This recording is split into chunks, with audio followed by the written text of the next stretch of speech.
पहले का यदि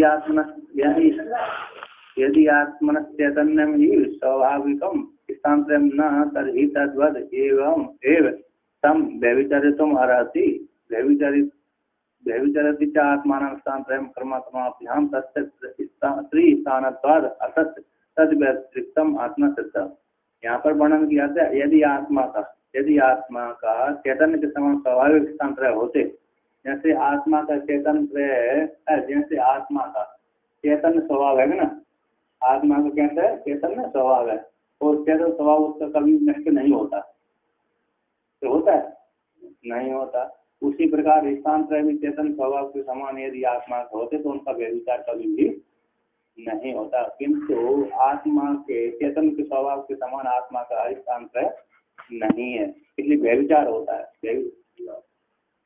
जीवात्मा के चिदाभास जीवात्मा के जैसे चेतन स्वरूप परम आत्मा का जो चेतन स्वभाव होता है, ज्ञान स्वभाव होता है, सत्स्वभाव होता है, ज्ञान वाली होती है ना चेतन आत्मा, तो उसका स्वरूप है, स्वभाव मतलब स्वरूप है। वो चैतन्य स्वभाव कभी भी आत्मा का त्याग नहीं होता। सत्यम ज्ञानम अंतम ब्रह्म, यहाँ पर ज्ञान स्वरूप त्याग नहीं होता, तो आत्मा का कभी ज्ञान स्वभाव नहीं होता, चेतन स्वभाव चित्त स्वरूप है। चेतन मतलब चित्त स्वरूप आत्मा है, तो उसको कभी बात नहीं होता। उसी प्रकार यदि आत्मा के स्थान्तरय माने जाते विश्व जागृत अवस्था, स्वप्न और सुषुप्ति अवस्था, ये तीनों अवस्थाएं यदि उसके आत्मा के माने जाते तो कभी भी इन तीनों स्थानों को कभी बाध नहीं होता, व्यभिचार नहीं होता। किंतु व्यभिचार होता है, देखा जाए तो स्वप्न में जाती है तब जागृत और सुषुप्ति का बाध हो जाता है, सुषुप्ति जाती है तो क्या हो जाती है, जिनके बाद हो जाते। इसलिए यहाँ पर तो आत्मा के स्थान्तरय व्यभिचारित सत्य है, पारमाणु सत्य नहीं, इसलिए व्यभिचारित आत्मा स्थान्तरय, तो जीवात्मा के स्थान्तरय वो व्यभिचार होते हैं क्रम अवक्रम के द्वारा। तत्व उस आत्मा का वो आत्मा है ना, आत्मा तीन स्थान वाली होने से अतः इसलिए तद व्यतिरिक्त आत्मा सिद्धत्व, आत्मा के स्थान्तरय आत्मा स्थान्तरय से व्यतिरिक्त सिद्ध हो गए, है ना। अब आगे यहाँ पर कहते हैं, तो टीकाकार कहते हैं हाँ टीका में था, आपकी टीका नहीं है ना। अब यहाँ पर शंका करते हैं अगले प्रश्न पर, तो विश्व कहते हैं शंका नहीं कहते हैं विश्व तेजस प्राज्ञानाम स्थान्तरम क्रमेण संचरताम एकम एव वस्तुतो भवति अत्र हेतुअंतरम विवक्षन आहा। कहते हैं विश्व तेजस प्राज्ञों का, विश्व है तेजस प्राज्ञों का स्थान्तरय क्रम से संचरण करने वाली आत्मा एक है। विश्व में भी जागृत में जाती है तो विश्व संज्ञा हो जाती है, स्वप्न में जाती है तो वही आत्मा तेज संज्ञा होती है, सुषुप्ति में जाती है तो वही प्राग संज्ञा उसकी हो जाती है। विश्व तेज प्राज्ञों का स्थान्तरय क्रम से, ये स्थान्तरय जागृत स्वप्न सुषुप्ति इन स्थान्तरय को क्रम से संचरण करने वाली आत्मा का संचरताओं को ऐक्य में संचरण करने वाली है ना आत्मा, वो तीनों आत्मा में तीनों अवस्था में आत्मा एक है, वस्तुतः भवति पारमार्थ रूप से एक ही होती है। इति अत्रेश में हेतु अंतर को व्याख्या करते हुए कहते हैं, तो कारिकाकार कहते हैं यहाँ पर दक्षिणाक्षी मुखे विश्व मनस्यन्तस्तु तेजसा आकाशे च हृदि प्राज्ञस्य हृदा देहे व्यवस्थितः। कहते हैं आत्मा, जो आत्मा है दक्षिणाक्षी मुखे विश्व, दक्षिण नेत्र में, मुखी द्वार में, मुख बोलते हैं द्वार को, दक्षिण नेत्र में प्रधान रूप से आत्मा पाई जाती है। क्यों? जागृत अवस्था में, यहाँ पर जागृत अवस्था में तीनों अवस्था को वर्णन करते हैं, जागृत में तीनों अवस्था रहती है। तो जैसे दक्षिण नेत्र में, दक्षिण अक्षी में, दक्षिण नेत्र में विश्व रूप से प्रधान रूप से उपलब्धि होती है। क्यों कहा? क्योंकि दक्षिण अंग प्राय करके पटु होता है, चाहे स्त्री का हो चाहे पुरुष का, है ना, तो दोनों का अंग क्या होता है? पटुत्व होता है, इसलिए तो दक्षिण नेत्र में उसको कह दिया। तो कहते हैं जब व्यक्ति दक्षिण नेत्र के द्वारा रूप को देख लेता है तो रूप को देख करके फिर कहता है कोई अंदर चक्षु के द्वारा रूप को देख करके चक्षु के द्वारा रूप को देखकर वह अंदर आंख मुख देता है, वही तो तेज संज्ञ हो जाती है उसकी। कहते हैं मनसी अंतर तो तेजता, मन के भीतर वो तेज संज्ञ वाला हो जाता है। जब हमने रूप देखा, रूप देख करके आंखें बंद कर ली तो मन में विचार करते हैं, स्मरण करते हैं, स्मृति बनती है, तेज संज्ञ हो जाती है। कहते हैं अब जागृत स्वप्न हो गई, जागृत में ही तो जागृत जागृत जागृत स्वप्न, जागृत सुप्ति है, जागृत सुप्ति कर रहे हैं अभी, है कि नहीं? जागृत जागृत हो गए, जागृत स्वप्न हो गए, जागृत सुप्ति, अरे स्वप्न जागृत, स्वप्न स्वप्न स्वप्न स्वप्न सुसुप्ति, और सुसुप्ति जागृत, सुसुप्ति स्वप्न, सुसुप्ति सुसुप्ति। यहाँ अवस्था भेद है, रजोगुण तमोगुण, उसको लेकर के 3 प्रकार की जागृत होती, 3 प्रकार स्वप्न होते, 3 प्रकार सुसुप्ति होती है। योग सूत्र में वर्णन करते हैं, योग वासिष्ठ में वर्णन किया है। हाँ दोनों योग वासिष्ठ में तो है अच्छी कोई तब वो वाली है और क्या है ना। सुसुप्ति जागृत मतलब है कि व्यक्ति रात को अच्छे सो जाती है, सुबह उठ करके मेरे ख्याल में अच्छी प्रकार सोया, ये अर्थ होता है। सुसुप्ति जागृत का अर्थ होता है मैं अच्छी प्रकार से सोया था रात को, तो इसलिए मेरी हिंदी उठता ही व्यक्ति स्वच्छ मन रहता उसका। और सुसुप्ति स्वप्न होती है तो उसमें देता है अचंचल होता है, वो थोड़ी होती है उसको ध्यान नहीं रहता है, 5 मिनट 10 मिनट में, थोड़ा बाद में आलस्य आ जाता है, स्मृति भ्रमर रहती है। और फिर सुसुप्ति होती है तो मूड अवस्था रहती है, 5-10 मिनट तो उसका कुछ भी ज्ञान नहीं होता, व्यक्ति आंखें बंद करके मैं हूँ तो नहीं हूँ पड़ा रहता है, उठ तो जाता है लेकिन आंखें बंद कर वो तो ना पड़ा ही रहता है, और व्यक्ति सर भारी भारी होता है, सर भारी भारी हो जाता है। तो इस प्रकार से जिनका रात को अच्छी नींद नहीं आती, गहरी नींद, तो उनका ऐसी हो जाती है। यहाँ पर जागृत बोलते हैं, जागृत आप प्रत्यक्ष देखें, शुद्ध ज्ञान हो रहा है आपको, है कि नहीं? जागृत स्वप्न मनोराज चल रहा है, और जागृत सुसुप्ति मनोराज भी समाप्त होगा तो वृत्ति नहीं बन रही है। जागृत स्वप्न जागृत सुसुप्ति हो गई ना, आपको कुछ वृत्ति नहीं बन रही, बैठे जागृत दिन में ही है आप, लेकिन कुछ वृत्ति नहीं बन रही, जड़ता आ गई। जैसे व्यक्ति अरे कोई खेल देख ले अचानक है तो वृत्ति काम नहीं करती, मैं भागूं कि किधर जाऊं, कहाँ जाऊं कि ना जाऊं,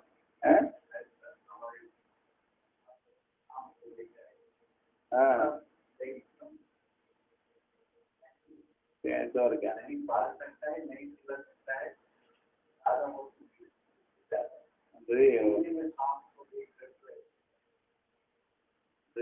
जागरूक तो सुखी हो गए। उसी प्रकार स्वप्न में हम थोड़ा कल्पना कर लें,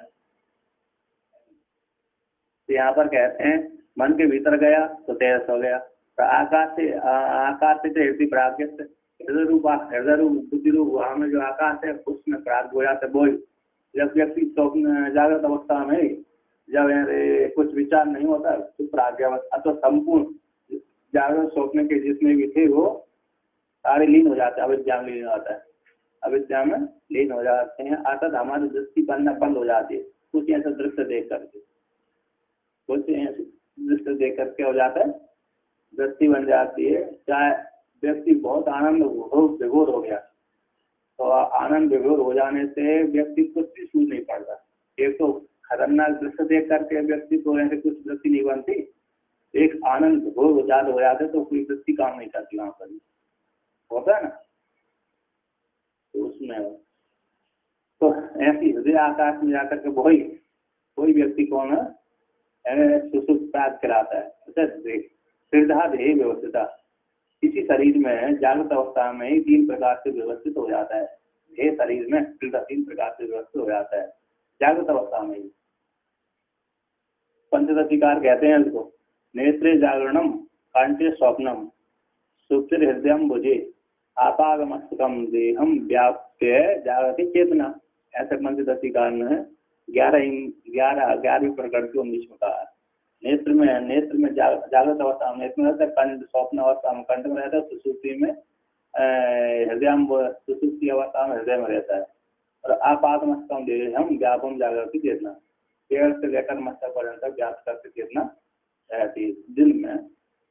और इसी को नारद परिव्राजक उपनिषद कहते हैं। नेत्रस्थम जागृतम विद्या कंठे स्वप्नम समावसित सुसुप्तम हृदयस्थम तु तुरीयम मूर्धनि संस्कृतम। ये नारद परिव्राजक उपनिषद का वर्ण। नेत्र में नेत्रस्थ जागृतम विद्या, जागृत अवस्था में नेत्र में जाना, स्वप्न अवस्था में कंठ में जाना, सुसुप्ति में हृदय में जाना, और तुरीय मूर्धा में तुरीय जाना। तुरीय अवस्था तुरीय मूर्धा में क्या तुरीय को जाना है ना। हाँ, कंठ, सुसुप्ति में हृदय में, और तुरीय में मूर्धा में।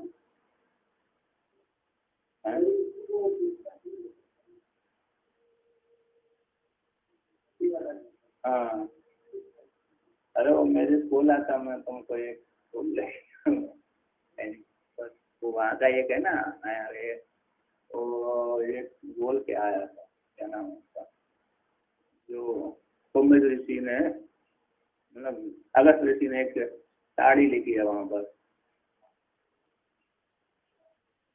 आगे भूत भविष्य वर्तमान काल के तीनों का ज्ञान करा देते कौन क्या हुआ। अरे किसी ग्रंथ लिखा था तो किसी को वो विद्या सिद्ध है, तो आप पूर्व जन्म क्या थे, आपको भविष्य में क्या रखना चाहिए, ज्योतिष वाला तो बतला रहे थे। हाँ तो ये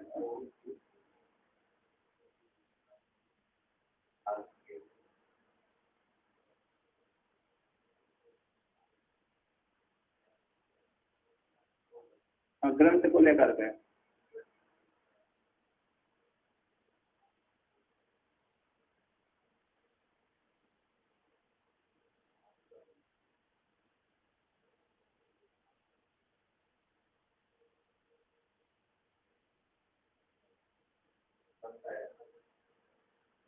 नहीं, अगर ऋषि का ग्रंथ है वो किसी के है, वो सिद्ध है किसी को, तो उसके अनुसार वो ग्रंथ के अनुसार वो आपको निर्णय बताता, ना कि वो महात्मा की बात नहीं कर रहा, वो ग्रस्त है वो। नहीं वो बोलते यहीं से कौन से नंबर वो बता दे, बना देता है। जन्म तिथि भविष्य आदि काल की घटना वक्त पूरा सांड बना के दे देगा आपको। नहीं जन्म तिथि नहीं है तब भी अरे बना देता है, मालूम नहीं क्या बोला। हाँ आएगा उसमें भी ऐसा ही है।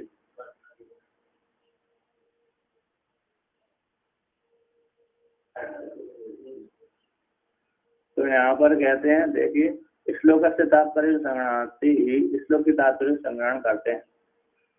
जागृत अवस्थायाम ये विश्वादीनाम क्रियाणाम अनुभव प्रदर्शनार्थो अयम श्लोक दक्षिणा इति। कहते हैं जागृत अवस्था में ही विश्वादियों को एक बार के द्वारा वर्णन किया। जागृत अवस्था में ही विश्वादियों को विश्व प्राग्ञ क्रियाणाम तीनों का अनुभव प्रदर्शन करने के लिए यह श्लोक दक्षिणार्थी आया है। दक्षिणार्थी मुख्य विश्व मनसी अंतस्तुत आकाश से प्राग श्रद्धा देहे दक्षिणम अक्षी एव मुखम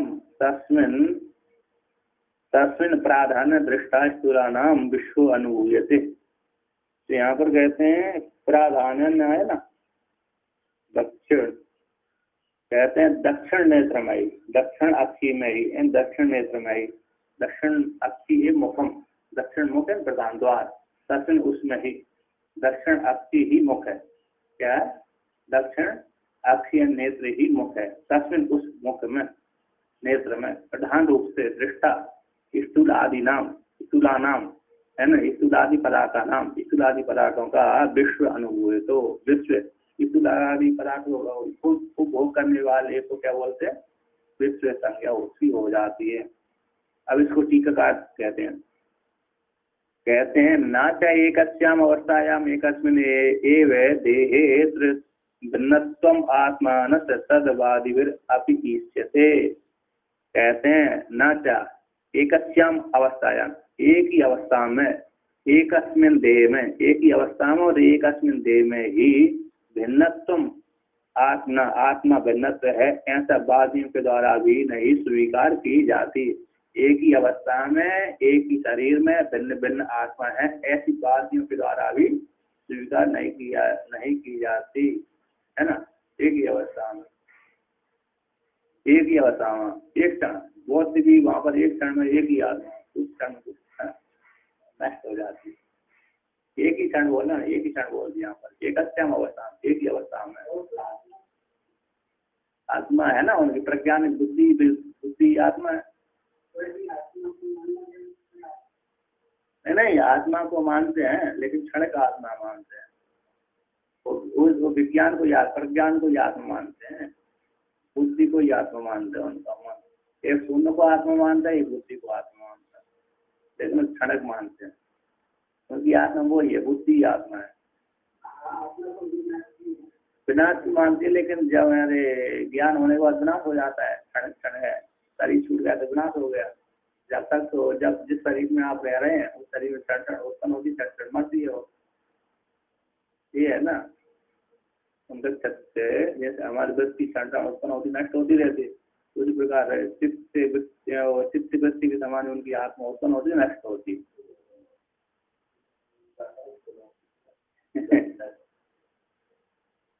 तो यहाँ पर कहते हैं, तो कहते हैं एक विश्व अनुभूति थे। हाँ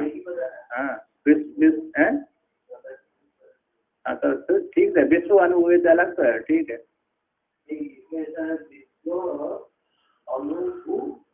हाँ वहाँ पर संधि कर दी, यहाँ पर संधि कर दी, उसमें संधि अलग कर दिया।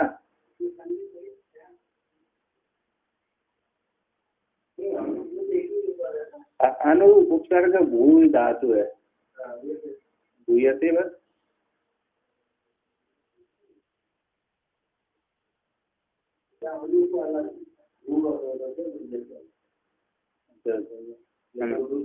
अच्छा अच्छा, तो यहाँ पर कहते हैं एक ही अवस्था में एक अस्मिन शरीर में भिन्नत्व आत्मा का बाद इनके द्वारा भी स्वीकार नहीं किया जाता। कहते जागृत अवस्थायाम इति, ये वाक्य आया है जागृत अवस्थायाम, जागृत इति मूल में कहा होगा जागृत अवस्थायाम, मूल का लिया। तो जागृत अवस्थायाम इति देहे व्यवस्थित उक्त विशेषणम, जागृत अवस्था को क्या ले लिया, यहाँ पर जो मूल में भगवान भास्कर ने कहा है, तो देहे शरीर में व्यवस्थित उक्ति के द्वारा विशेषण डाल लेना चाहिए। व्यवस्थित स्थित अवगत तद ही तत्र व्यवस्थितत्वम यद आत्मना सर्वगतस्या तद अभिमानित्वम। आपकी पंक्ति में एक बका छूटा है, तद ही तत्र व्यवस्थितत्वम, तो व्यवस्थितत्वम व्यवस्थितत्वम ऐसा लिखा है।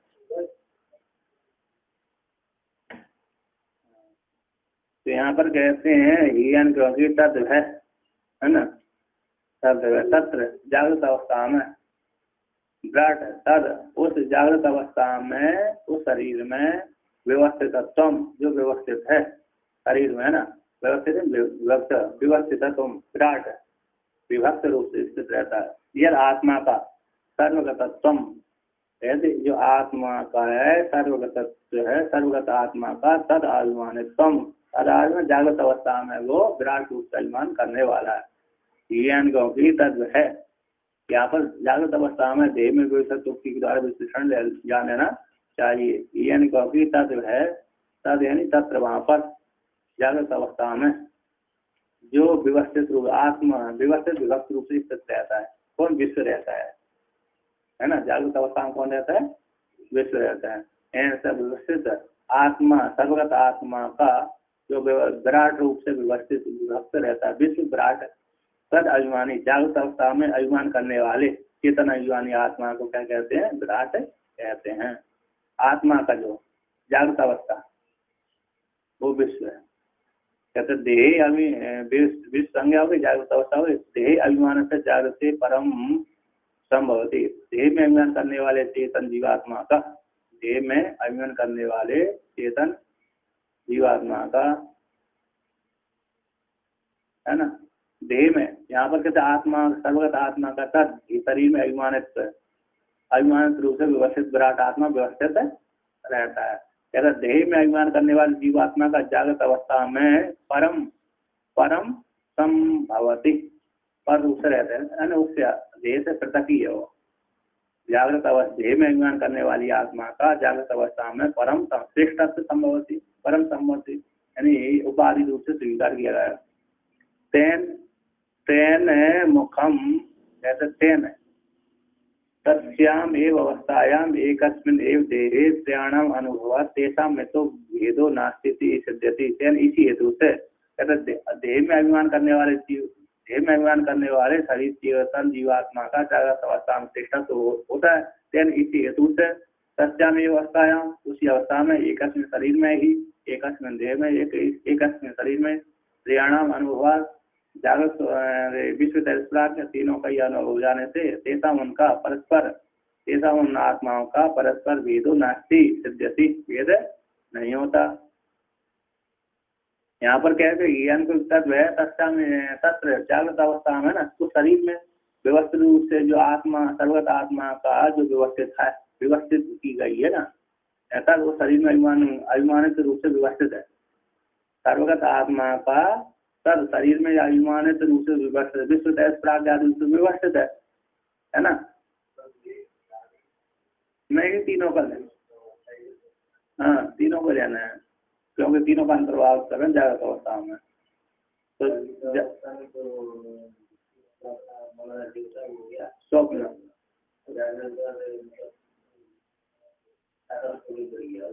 सुसुप्ति हो गए,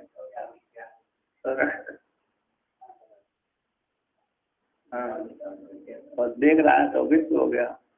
यहाँ पर यह आत्मा का जो सर्वगत आत्मा का जो व्यवस्थित है, शरीर में व्यवस्थित है, शरीर में अभिमान से जो रूप से व्यवस्थित है वही, और देह में अभिमान करने वाले जीवात्मा का, आत्मा का जागृत अवस्था में परम संभव श्रेष्ठत्व होता है। इसी हेतु से अवस्था में एक शरीर में तीनों का अनुभव हो जाने से तेषां परस्पर भेद नास्ति सिद्ध्यति। कहते मुखम द्वारम, अब कहते मुखम है द्वारम उपलब्धि स्थानम शरीर मात्र दृश्यमान, कहते मुखम है द्वार है, उपलब्धि का स्थान है ना, शरीर मात्र में दृश्यमान, शरीर मात्र में दृश्यमान का, शरीर मात्र में दृश्यमान का उपलब्धि का, शरीर मात्र में ना, इस ऊपर में शरीर मात्र में, शरीर में मुखम द्वारा उपलब्धि के स्थान है, दृश्यमान वस्तु का, शरीर मात्र में दृश्यमान वस्तु का उपलब्धि का स्थान, दुख द्वार कौन? अक्षी है, दृश्यमान वस्तु है ना। हाँ बाद में आ जाए, सर्व इंद्रिया भी आएगी। कहते कथम इदम उपलब्ध विशेषता विशेष आयतनम उपदिश्यते, कैसे अक्षी को, नेत्र को ही कथम किस प्रकार से वहां पर उपलब्धि होता है, दक्षिण अक्षी में विश्व आत्मा उपलब्ध होता है। कहते कथम इस प्रकार से उपलब्धि में, इदम है उपलब्धि में विशेष आयतनम कहा गया है, उपदेश किया गया है।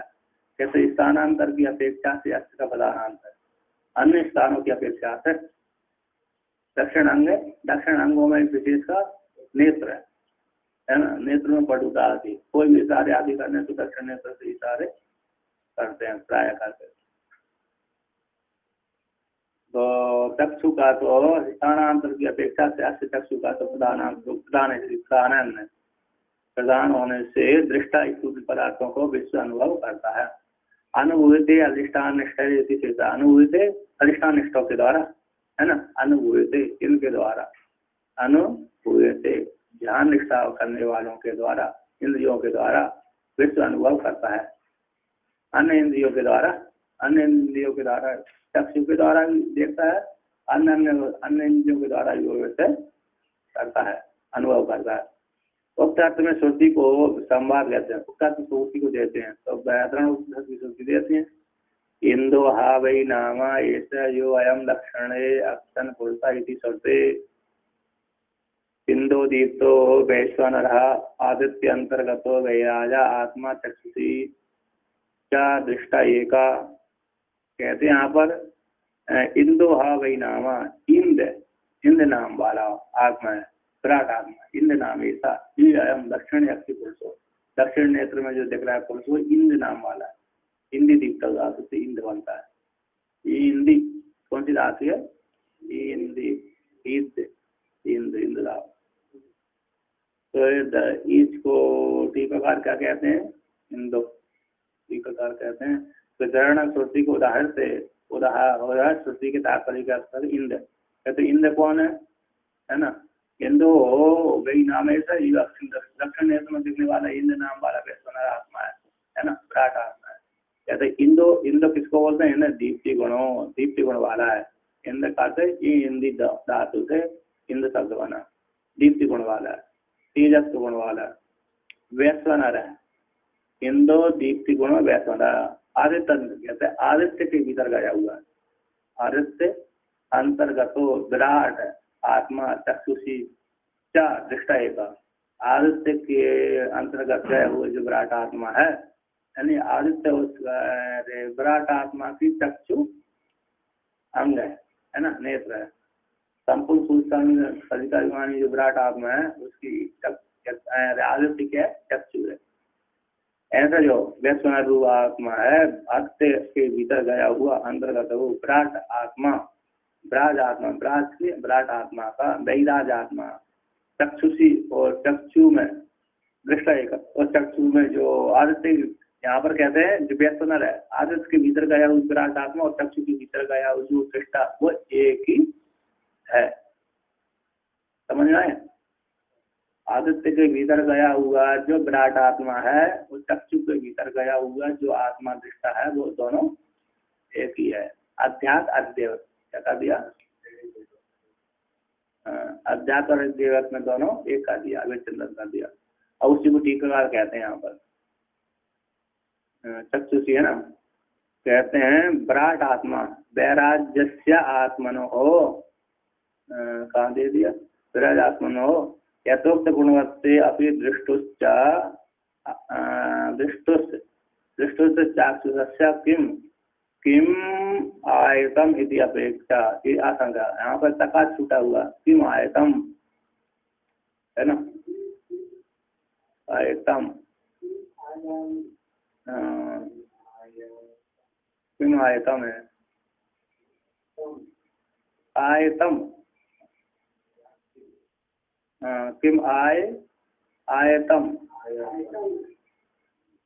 किम आयतम किम आयतम है ना, दीर्घ हरस का तो यार उसको क्या आया है ना, किम आयाम आयातम किम आयतम किम प्राप्त हुआ, आयतम किम प्राप्त हुआ, हर्ष तका छूट गया।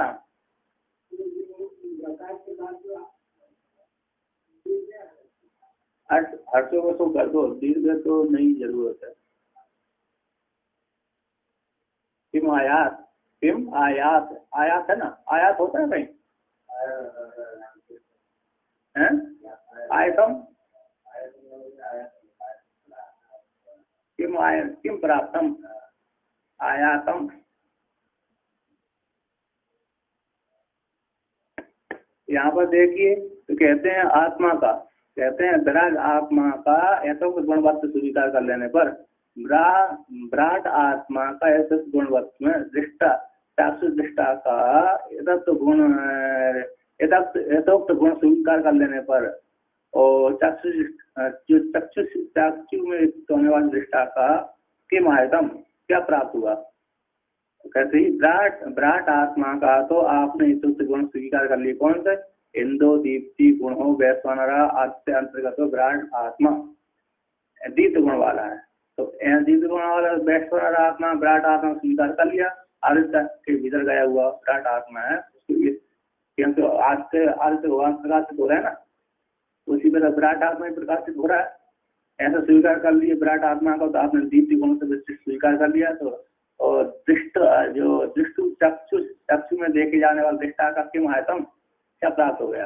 कहते चक्षु में दृष्ट जो दृष्टा एक है वह, और चक्षु के भीतर का दृष्टा एक है, दोनों एक ही है।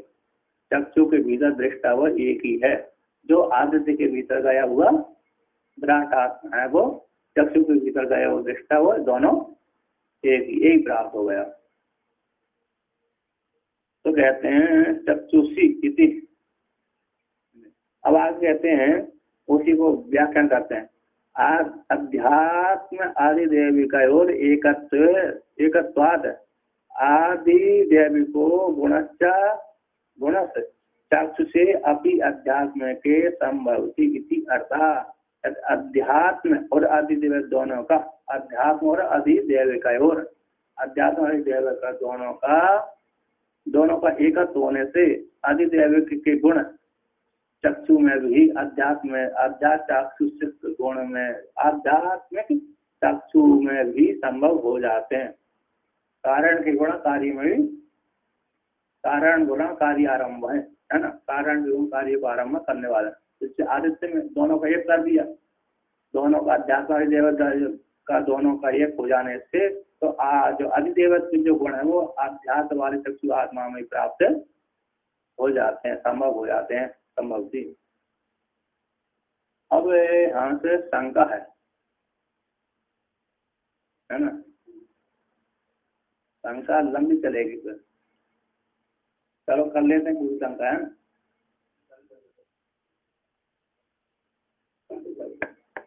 तो कहते हैं यहाँ पर ननु उक्तम एव आक्षिपति, क्या कहते हैं, ननु अन्यो हिरण्यगर्भ क्षेत्रज्ञो दक्षिणो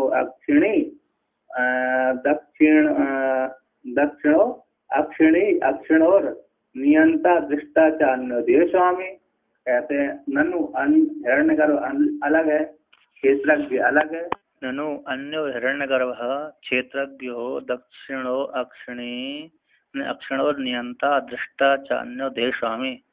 हिरण्यगर्भ अलग है और क्षेत्रज्ञ जो जीवात्मा है दक्षिण नेत्र में स्थित है, अक्षी का नियंता है, अक्षी का नियंता दृष्टा है, दृश्य को देखने वाला दृष्टा है। अन्य देह का स्वामी, जो देह का स्वामी कहलाता, देह का स्वामी दृष्टा क्षेत्रज्ञ, ये कौन है? एक है, जो दक्षिण नेत्र में जाना जाता है, इतने पर्यायवाची से जाना जाता है। क्षेत्रज्ञ दक्षिण अक्षिणी में जाना जाता, नियंता दृष्टा देह स्वामी, ये पर्यायवाची नाम है इसके। ऐसे हिरण्यगर्भ और हिरण्यगर्भ भिन्न, क्षेत्रज्ञ जो देह का स्वामी है वो भिन्न है। तो कैसे यहाँ पर क्षेत्रज्ञ को देह के स्वामी देह के स्वामी नियंता के जो नियंता चक्षु के ऊपर शासन करने वाले नियंत्रण दृष्टा है, उसको हिरण्यगर्भ के साथ अभेद कैसे बतला रहे हो? कहते यहाँ पर दक्षिण अक्षी मुखे विश्व मनसी अंतस्तु तेजसा, और दक्षिण नेत्र में देखने वाला जो विश्व है वो मन के भीतर का तेजस है। तो हिरण्यगर्भ तो अलग है और तेजस अलग होता है। हिरण्यगर्भ दक्षिण नेत्र में देखने वाला देह का स्वामी तो अलग है, और तेजस हिरण्यगर्भ अलग है। तो दोनों को एक कैसे चिंतन कर रहे हो? दोनों का अभेद चिंतन कैसा कर दिया है ना। अध्यात्म अधिदेवत्व का जो हिरण्यगर्भ है वो तो अलग ही अलग है, व्यापक है, और जो देह का स्वामी अलग है, प्रत्यक्ष शरीर दिखता है। तो दोनों को एक कैसे सिद्ध कर रहे हो? जैसे टीकाकार कहते हैं, हिरण्यगर्भ सूक्ष्म प्रपंच अभिमाने सूर्य मंडल अंतर्गत सूक्ष्म समष्टि देहो लिंगात्मा चक्षुर्गोलक अनुगत इंद्रिय अनुग्राहक संतारिणो अर्थांतरम। ऐसे हिरण्यगर्भ है समष्टि सूक्ष्म प्रपंच अभिमानी देवता कहलाता है, जो सूर्य मंडल के भीतर गया हुआ है। समष्टि सूक्ष्म समष्टि देह, जो संपूर्ण सूक्ष्म समष्टि देह का अभिमानी लिंगात्मा है। चक्षु गोलक के अनुगत, चक्षु गोलक में अनुग्रह करने वाला, चक्षु गोलक में अनुगत जो इंद्रिय के ऊपर अनुग्रह करने वाला, जो इसमें अनुग्रह करने वाला है, अनुग्रह करने वाला सूर्य मंडल का अभिमानी देवता सूर्य है। और कहते ऐसा जो हिरण्यगर्भ है संसारिणो अर्थांतम संसारियन जीवात्मा से देह के स्वामी क्षेत्रज्ञ से भिन्न चक्षुगोलक में अनुगत इंद्रिय का ग्राहक, इंद्रिय का ग्रहण करने वाला, इंद्रिय का ग्रहण करने वाला ऐसा जो लिंगात्मा है वह संसारी जीवात्मा से अर्थांतर है। और भी कहते हैं ब्राडात्मा पी स्थूल प्रपंच अभिमानी सूर्य मंडलात्मक समष्टि देह चक्षुर्गोलक द्वय अनुग्राहकस ततो अर्थांतरमेव। तो कहते हैं ब्राडात्मा भी जो संपूर्ण स्थूल प्रपंच का अभिमानी देवता है, सूर्य मंडलात्मक स्वरूप, सूर्य मंडल स्वरूपात्मक है, ऐसे समष्टि देह का समष्टि देह का अभिमानी देवता है। और चक्षु गोलक द्वय का, चक्षु और गोलक द्वय के अनुग्रह करने वाला जो विराट आत्मा है वह भी ततो उससे जीवात्मा से क्षेत्रज्ञ से देह के स्वामी से अर्थांतर है। तो अर्थांतर ये भिन्नी है। विराट आत्मा और हिरण्यगर्भ दोनों जो अधिदेवता वे देह के स्वामी जीवात्मा से भिन्न है ये। तो कैसे दोनों को क्षेत्रज्ञ जीवात्मा के साथ हिरण्यगर्भ का भी चिंतन है, आप कैसे कर रहे हो? कहते क्षेत्रज्ञस्तु व्यष्टि, और क्षेत्रज्ञ किसको बोलते हैं? कहते हैं क्षेत्रज्ञस्तु व्यष्टि देहो, क्षेत्र कैसे व्यष्टि शरीर में रहने वाला है, दक्षिण चक्षुषी दक्षिण चक्षु में रहने वाला है, व्यवस्थित है दक्षिण चक्षु में व्यवस्थित रहता है, दृष्टा है, साक्षी है चक्षु का, कहते चक्षु का साक्षी, चक्षु को ऊपर शासन करने वाला चक्षु का दृष्टा है, चक्षुषो दोनों चक्षुओं को दृष्टा है। आप कहते हैं कर्णानाम नियंता, और कर्णों का नियंता है, कर्ण उपलब्ध सारी इंद्रियों का नियंता है। कार्यकरण स्वामी, कार्यकरण का स्वामी है, कार्य हो गया स्थूल और करण हो गया इंद्रिय, इनका स्वामी है। ताभ्याम इन दोनों से हिरण्यगर्भ और विराट आत्मा से समष्टि देहे, समष्टि दोनों देह से विराट और हिरण्यगर्भ से अन्यो देह का स्वामी भिन्न ही है। तो जब अध्यात्म और देवत्व आप एक सिद्ध कैसे कर रहे, जब विराट आत्मा हिरण्यगर्भ इस क्षेत्र जीवात्मा से भिन्न है तो अभेद चिंतन कैसे कर रहे हो? दोनों को एक क्यों मिला रहे हो? कहते तद एवं समष्टि वेष्टत्वेन, तद एवं समष्टि वेष्टत्वेन व्यवस्थित जीव भेदात उक्तम एकत्वायुक्तम इत्यर्थ। कहते एवं तद वही जो देह का स्वामी अलग है और समष्टि रूप से विराट और हिरण्य अलग है, एवं ऐसी प्राप्ति हो जाने पर समष्टि व्यष्टि रूप से व्यवस्थित जीव भेद हो जाने से उक्त जो एकत्व तो आपने कहा था, दक्षिण अक्ष में दक्षिण अक्षी रूप मुख में विश्व रहता है, दक्षिण नेत्र में विश्व रहता है, मन के भीतर तेजस रहता है, और आकाश हृदय आकाश में प्राज्ञ रहता है। ये जो आपने एकत्व सिद्ध किया था वो ठीक नहीं है, अयुक्त है। तो सिद्धांति कहता है तो हिरण्यगर्भ अलग है, क्षेत्रज्ञ जो देह का स्वामी क्षेत्रज्ञ अलग है, ऐसा पूर्व पक्षी को प्राप्त हो जाने पर सिद्धांत कहते हैं न। तो टीकाकार शंका करते हैं, भगवान भास्कर कहते हैं काल्पनिक जीव भेदो व काल्पनिको जीव भेदो वास्तव व इति विकल्प है। जो आप पूर्व पक्षी सिद्धांति पूछता है पूर्व पक्षी से, आप जो जीव का भेद मान रहे हो, जीव का जो भेद मान रहे हो काल्पनिक भेद है कि पारमार्थिक रूप से भेद स्वीकार कर रहे हो? काल्पनिक भेद स्वीकार करते तो हम स्वीकार करते हो, किंतु पारमार्थिक हिरण्यगर्भ विराट आत्मा देह का स्वामी जो साक्षी क्षेत्रज्ञ है और प्राज्ञ उसमें भेद कुछ भी नहीं है।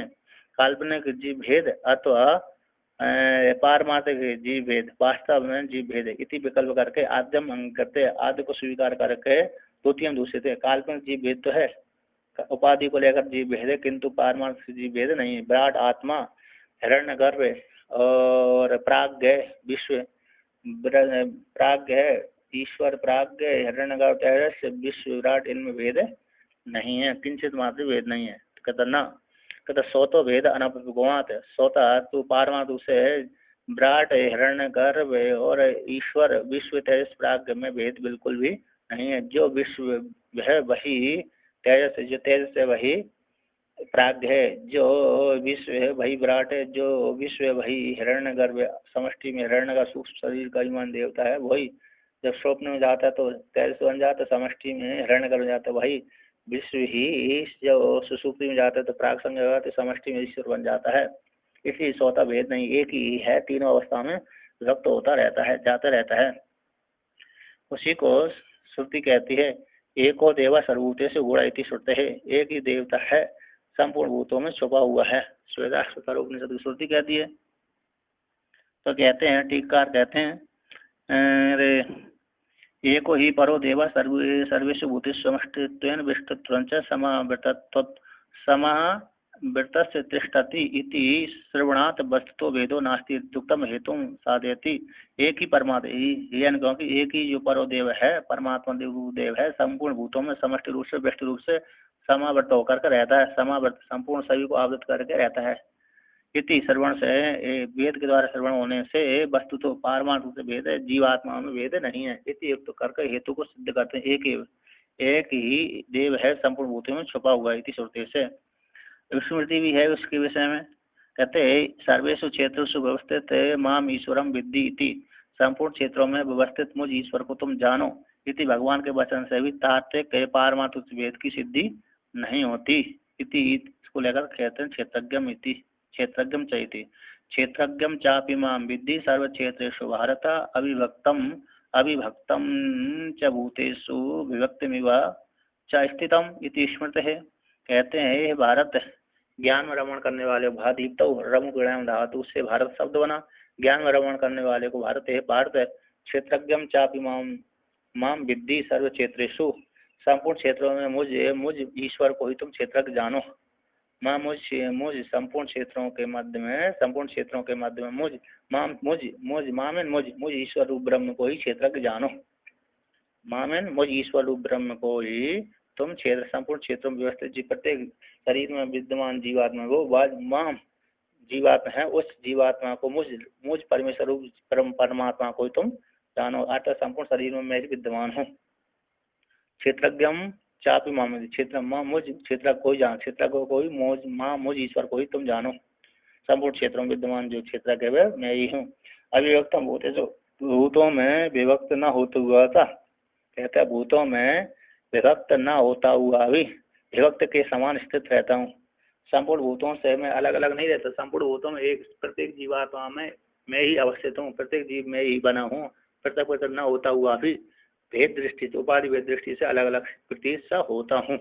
ध्यायती व लीलायती व ऐसी श्रुति कहती है परमात्मा मानो ध्यान करता हुआ था, मानो चेष्टा करो, प्राण के चलने से मानो चेष्टा कर रहा है, बुद्धि के लिए ध्यान करने से मानो ध्यान कर रहा है, ऐसा प्रतीत होता है। कहते हैं यहाँ पर सर्वेषु भूतेषु संपूर्ण भूतों में क्षेत्रज्ञ चेद यदि, कहते संपूर्ण भूतों में क्षेत्रज्ञ यदि आत्मा एक है, संपूर्ण भूतों में क्षेत्रज्ञ यदि आत्मा यदि क्षेत्र संपूर्ण भूतों में जो क्षेत्रज्ञ आत्मा एक है, तो यदि एक ही आत्मा है तो कथम तथी प्रत्येक भूतम भेद प्रता थी, तो प्रत्येक व्यक्ति में प्रत्येक भूतों में जो भेद प्रता कैसे है, इसी आशंका को लेकर कहते हैं अविभक्तम चैति। अब संपूर्ण भूतों में विभक्त न होता हुआ, संपूर्ण भूतों पृथक पृथक न होता हुआ भी विभक्त के जैसे मैं स्थित होता हूँ। तत्व तो कहते पारमार्थ रूप से अविभाग, पारमार्थ रूप से विभाग न होने पर भी ध्येय कल्पना आया भेद धी इत्यर्थ।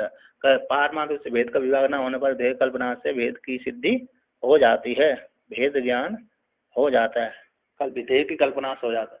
इससे दत्तात्रेय भगवान कहते हैं त्वदयात्रा व्यापकता हताते ध्यान चेता पड़ता हताते स्तुतया माया वाक पड़ता हताते क्षमस्व संभो त्रिविधाप अपराधम। तो दत्तात्रेय भगवान कहते हैं ध्येय त्वदयात्रा व्यापकता हताते, तुम्हारे से पैरों की यात्रा से मैं आपकी व्यापकता का हरण करता हूँ। त्वदयात्रा व्यापकता ध्यान चेता पड़ता, ध्यान से मैं आपको आप मन के विषय नहीं है, मन के आप विषय नहीं, मैं तो ध्यान के द्वारा आपकी ध्यान का विषय बना देता हूँ। ध्यान चेता पड़ता और आप ध्यान के परे फिर भी आपको चित्त ध्यान का विषय बना लेता हूँ, चित्त बुद्धि का विषय बना लेता हूँ। स्तुत्य हमारे वाक्य पड़ता हटाते, आप स्तुति के विषय नहीं है फिर भी आपको मैं स्तुति का विषय बना लेता हूँ। इस प्रकार से ऐसे, और आप पद प्राप्त होने के नहीं है फिर भी मैं आपको प्राप्त कर पैरों के द्वारा यात्रा के द्वारा आपको प्राप्त करने वाला बना लेता हूँ।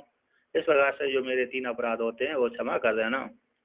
जैसे हनुमान जी ने पूछा, राम जी ने हनुमान जी से पूछा आप मेरे को किस विषय से जानते हैं, तो हनुमान जी उत्तर देते हैं देह बुद्धिया तु दासोम जी बुद्धिया तु दंस का आत्मबुद्धिया त्वमेव हम इति में ये त्रिदहमति।